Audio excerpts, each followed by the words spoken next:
All right, I have white in this game. I'll start with the king's pawn to e4. He plays g6. Okay, I'll play d4. He plays bishop to g7. I'll play c4. The trio of pawns on the attack. He plays b6. He wants to do a double fianchetto. Knight to f3. I'm defending my d4 pawn. Knight to c3. I'm defending the e4 pawn. So when you have a strong pawn center, the idea is obviously to protect it, to hold it. So I'll play bishop to e2 here. He's going to try to attack it. No, he plays e6.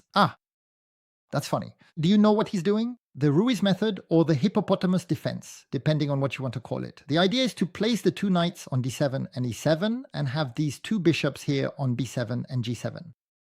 And it's a very defensive setup, but it can frustrate the opponent because it's not easy to make progress against the Ruiz method. You see, the knight and the two pawns will control the c5 square, the bishop, the pawn, and the other knight will control the d5 square. The e5 square will also be controlled 3 times, the f5 square also 3 times. All the squares will be controlled, so you can't just advance like that. I'm going to play queen to c2. It's going to be very interesting to play because despite everything, black is conceding a lack of space. Often what black wants to do in this pawn structure, in this method of play, is to close the center. That is to say, at some point, if I push while being sufficiently protected, otherwise he'll win a pawn, well, he'll look for a counter push to close the center and play on one side. So I'll have to be very vigilant about that. There we go, h6. Some will even play a6.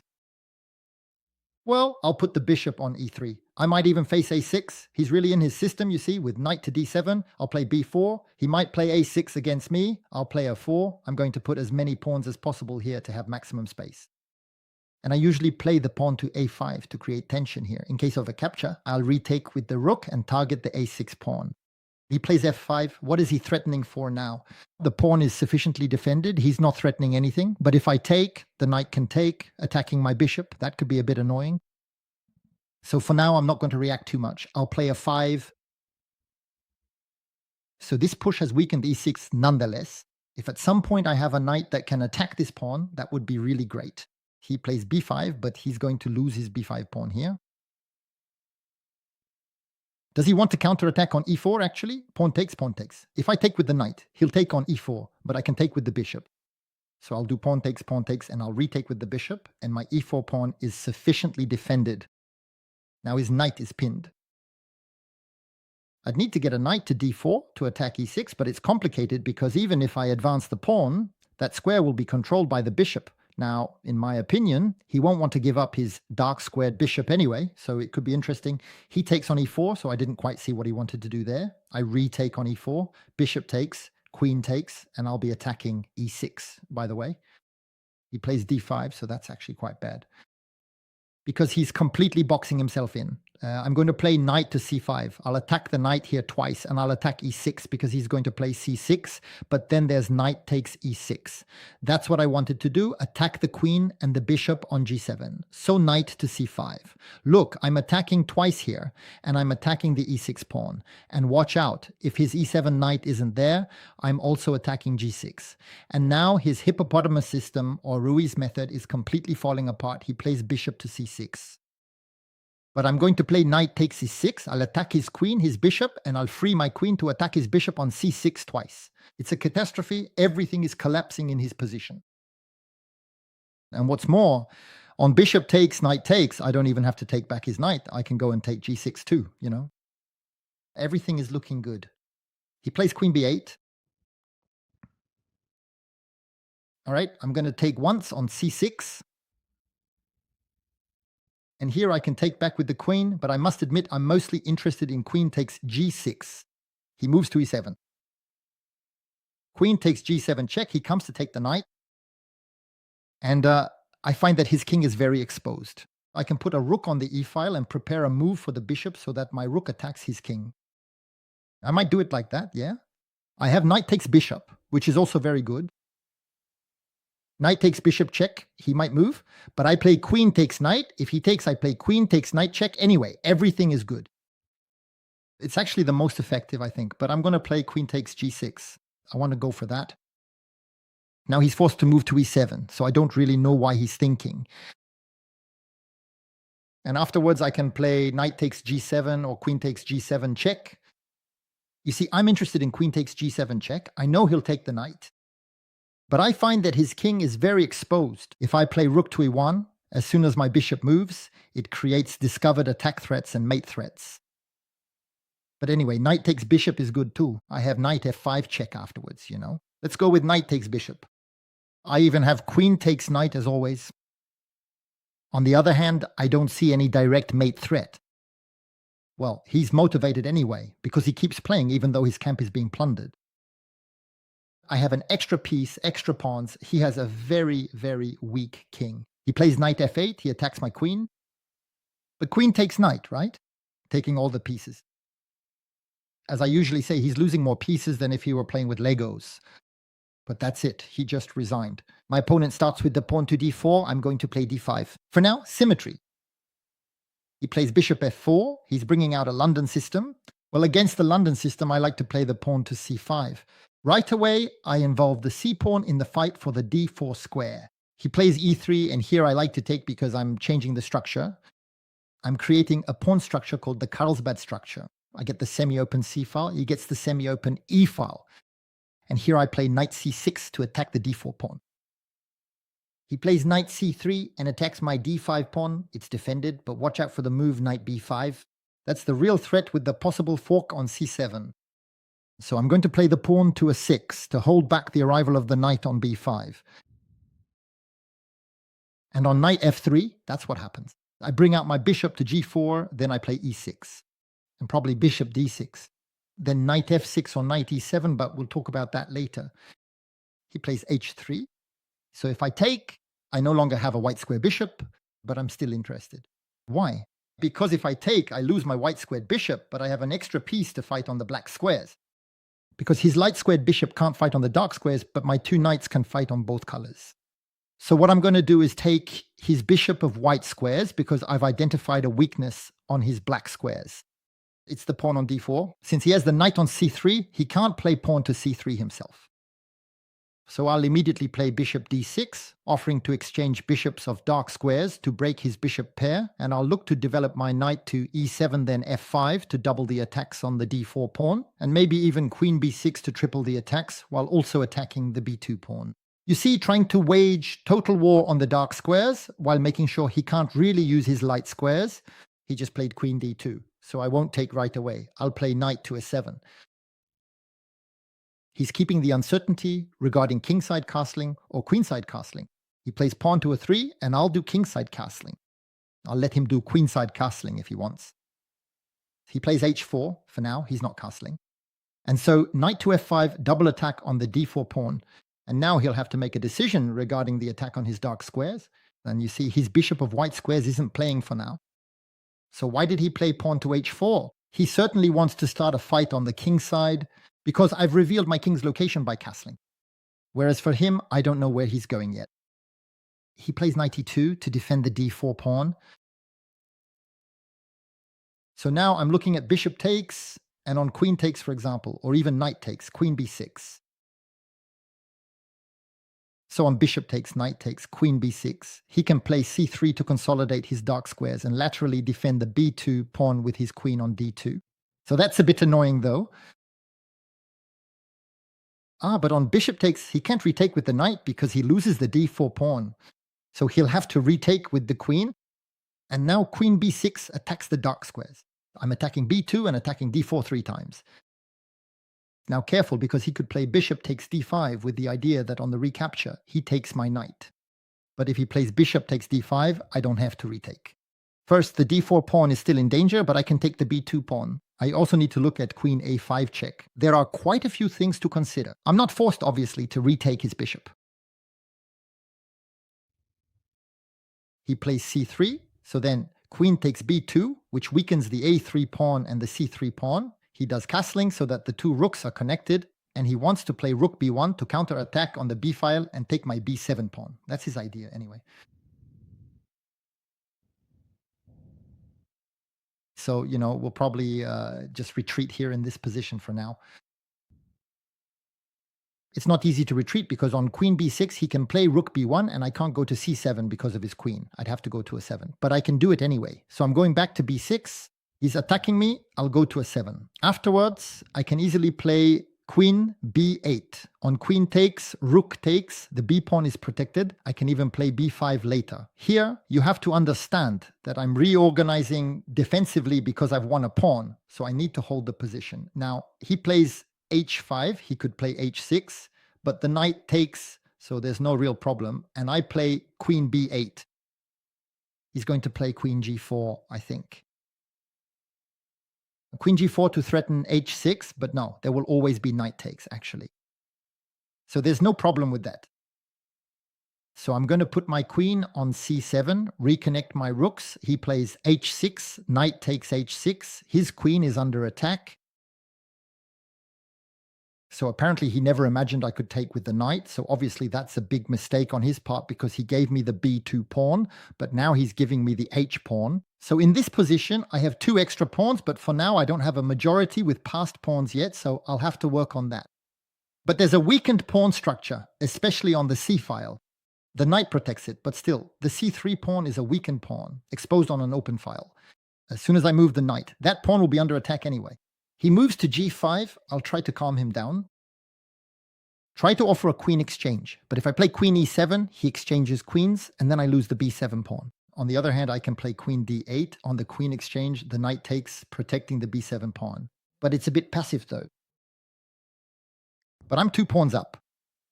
Well, let's offer him this exchange anyway. I have 2 extra pawns. Normally, he'll refuse. But I'm testing him a little bit. I'm showing him that he has to refuse because the endgame is lost. So he plays queen f4. He refused. There we go. And now I have the b7 pawn, which is still in danger. We'll defend it with simply rook b8.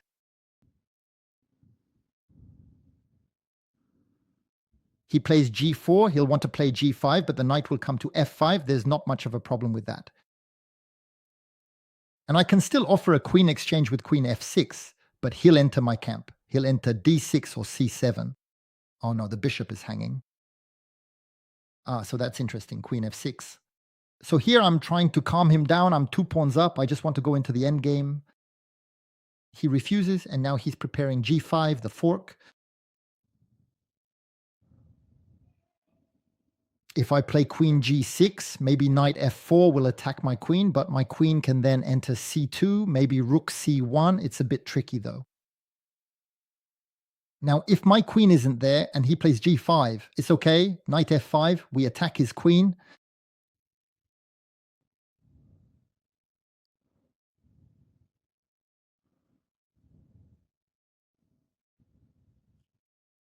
Well, so I'll go back to e7. I'm letting him play knight g5 so I can have knight f5. He plays king h1, so now he wants to play rook h1. He wants to move the rooks on the file. That is actually quite interesting, you know.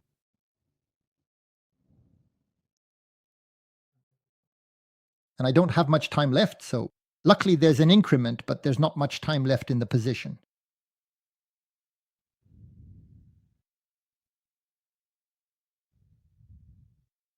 Come on, I need to open up the position to also go and attack his king.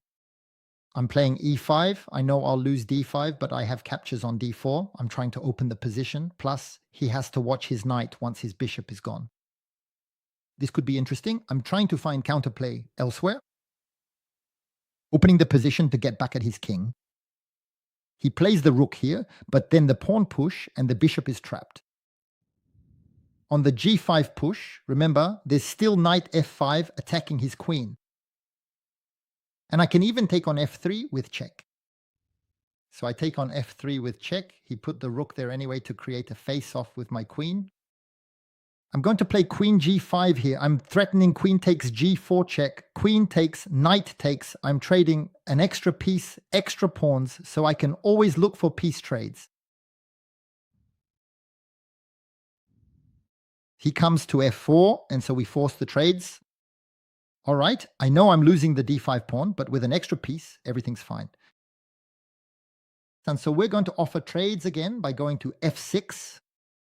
Knight takes, pawn takes. I have the extra piece. Nothing's going to happen to me. He plays rook there. He'll certainly want to double the rooks. Come on, king h8. If he doubles the rooks, rook g8, check, then rook g7, and I protect h7. There we go. He comes there, he attacks the pawn. I can't play rook g6 because there would be rook takes h7. But we're going to prepare the counterattack on the c3 pawn. Knight there, I'm attacking the c3 pawn. And that's going to be difficult for him to handle. So he comes here to counterattack the pawn. Rook takes c3 check. Careful he doesn't get hit by fork if he goes to bishop 4. So he goes to e2. I'm coming to defend my pawn, and I can chase his rook away later with knight d5. So I'm still a bit short on time. There's this 3-second bonus that lets me survive, but there's still this time pressure, so I have to play quite fast anyway. I'm attacking his knight, and I'm threatening the fork. I was attacking his rook, and I'm threatening the fork on c3. There. And now we're going to give him a little check here. Now we're going to attack this pawn here. I have my escape square if he gives check. There. We take the pawn here, and this pawn will be quite easy to attack. I'm attacking it now.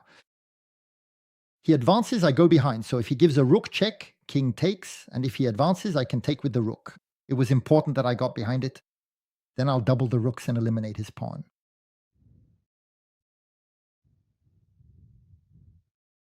And there we go. He resigns. All right, I have black. My opponent plays e4, and I'll play c6. My Caro-Kann defense, my favorite defense. d4 is played, d5. I attack his central pawn. He plays knight c3. I take, and I play knight to f6. I know he can double my pawns, but my idea is to go for kingside castling, and my king will then be well protected. He plays bishop f4. In this position, white usually doesn't play bishop to f4. They usually play pawn c3.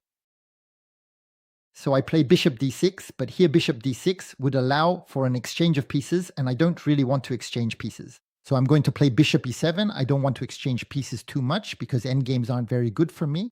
Because my pawn majority, my 4 pawns, are handicapped by the presence of doubled pawns. Now sure, after kingside castling, my king is well defended, so I want to stay in a middle game where we attack kings with a better defended king.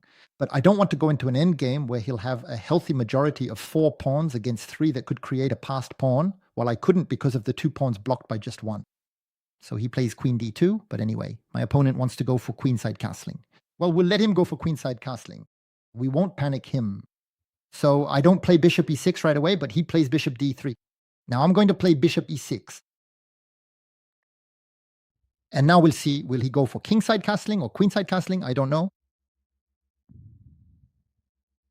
He plays knight e2. He doesn't know either for now, or at least he might know, but he's keeping me guessing.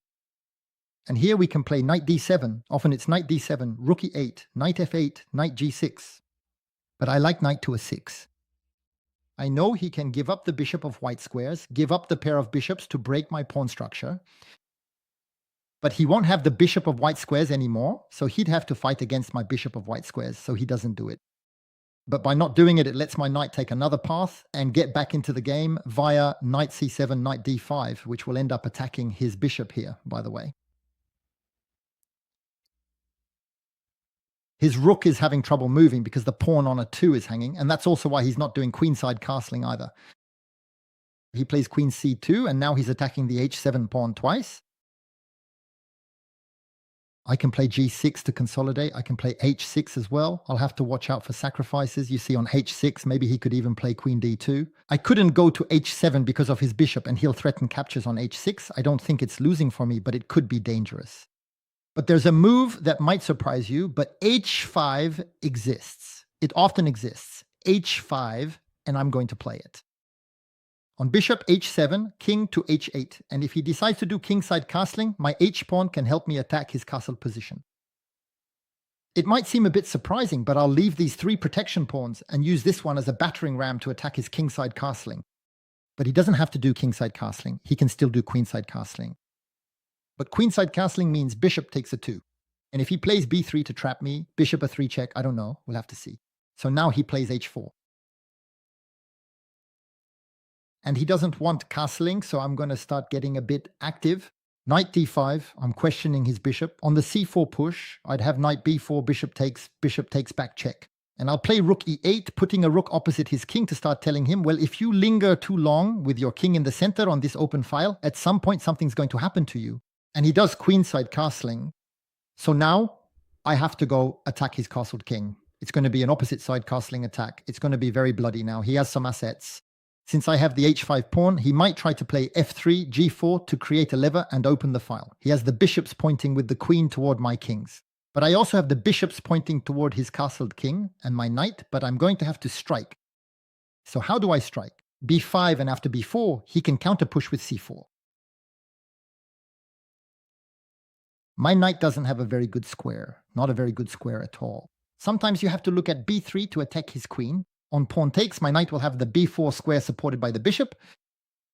But b5, b4, c4, b3, he can take back with the queen, but that opens the file. I can play rook b8, I give up a pawn to open the file and then get in. Why not? It could be interesting. And if I push the pawn, he might be able to block me with a 3 at some point. I don't know. And otherwise, if I play a 3, he'll play b3. So right now, I don't know. If I play queen f5 right away, I'm attacking the a2 pawn. He can play c4, by the way. The bishop attacks, the pawn attacks. But I can play knight there and attack it too. So queen f5. He can't play king b1 because there will be discovered attack problems on a 2, I think. Knight e3 already. That will attack his queen. So I'm going to play queen f5. Queen f5. I'm poking at the a2 pawn. On king b1, knight l, I attack his queen and I attack twice here. Note that on king b1, I don't do knight takes c3 check because he can take back with the pawn and defend laterally with his queen. And on b3, he defends laterally, but he lets checks come in. That can sometimes be interesting anyway. He can play c4 too to attack my queen, but on one hand, you have to look at queen takes a 2, and then I still have knight b4 coming to attack everything in his position. So he plays c4. Now I'm calculating on queen takes a 2, he takes my knight. What do I have? Check, he can move back to interpose, and I have nothing at all. On queen takes a 2, if he takes my knight, I can also take back. I'd have given the knight for 2 pawns. Well, it's not great, even though I'm threatening bishop b3, by the way, attacking his queen and his rook behind it. I think the best move is still knight b4. Let's go knight b4. I'm attacking his queen, I'm attacking his bishop, I'm attacking the pawn on a 2 twice. So he's going to give up the dark squared bishop I can take back, and the pawn on a 2 is still under attack.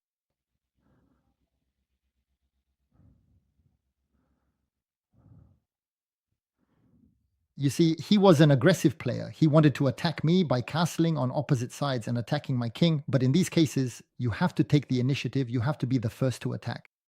You have to be the first to create cracks in the opponent's castled position, breaches, and to infiltrate. He plays queen b3, he plays queen b3, but now I win the pawn on a 2, you know. Knight takes a 2 check, he plays king b1, the bishop attacks my queen, and my knight is twice attacked. And if I do queen takes a 2, I attack his queen, so he'll take it. Knight takes check, he can play king b1, but I go back to b4. And if he does, bishop takes, I'm protected, you know.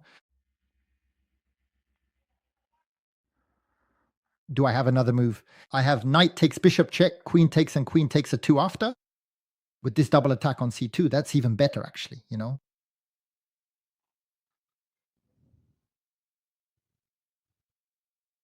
I'm going to take on e2 with check. He can play king c2. I hadn't thought of that at all. He could play king c2 maybe with my queen still being attacked. In that case, it would have been better to take on a 2. Well, now I take on a 2. He no longer has a light squared bishop. And that's why I take on a 2, because I still have a light squared bishop. And I think the pawn on c4 will crumble.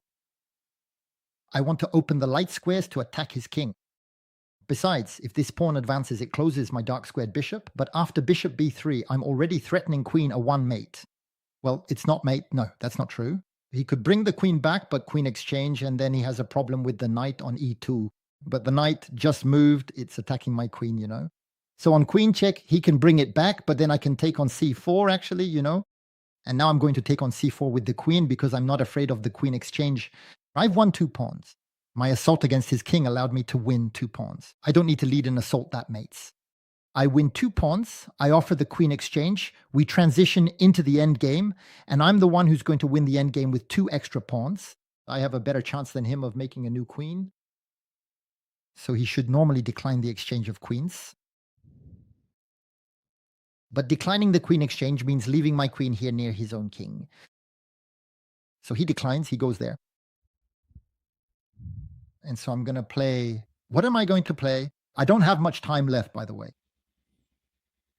And I'm going to play b5 to threaten b4, attacking the knight, which is pinned. He unpins himself, but now he comes onto the same light diagonal. There could be threats like bishop f5 coming at some point. That could be interesting. I can play g6, but it's a bit much, though. Listen, I'm going to play b4. I don't have much time left. I'm chasing his knight. If their knight isn't there, I can go into a 2 and give some checks. That could be interesting too. All right, I'm going into a 2 to give check. He goes there. I'm going to give him check here.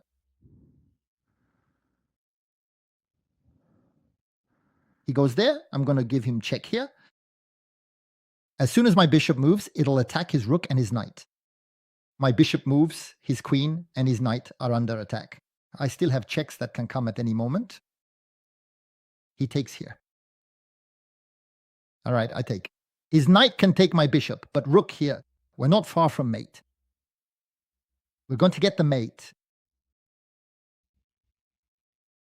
And now I'll play rook here. Maybe I even had mate already, but I didn't see it. So he takes, I take back with check. He's forced to put the bishop on c3 as well. And he resigns. Well, there we go. I hope the video was interesting, that it'll help you better understand the strategic and tactical aspects and even the opening stakes. Little by little, everything I'm explaining to you will infuse into your game. You'll be able to integrate it into your game, but it takes time, you know. Besides just the notion of color play, of color strategy that I sometimes explain in my videos, it took me 2 years to master this concept. And I was taking lessons with Mr. Dorfman, the Grandmaster Iossif Dorfman. You might know him. He was Kasparov's former second, the world champion Kasparov, notably during the Kasparov versus Karpov match. Well, Dorfman was my coach, my main coach, and he's the one who passed on to me, for example, the strategic understanding of color play, and even the whole strategic understanding. Really, it's entirely from Dorfman. So when I explain strategies related to weak squares, isolated pawns, outposts, color play, majorities, it's essentially the transmission of knowledge that Grandmaster Dorfman gave me. Well, there you have it. You can leave me some thumbs up, comments, share the video, support the channel. Goodbye, everyone.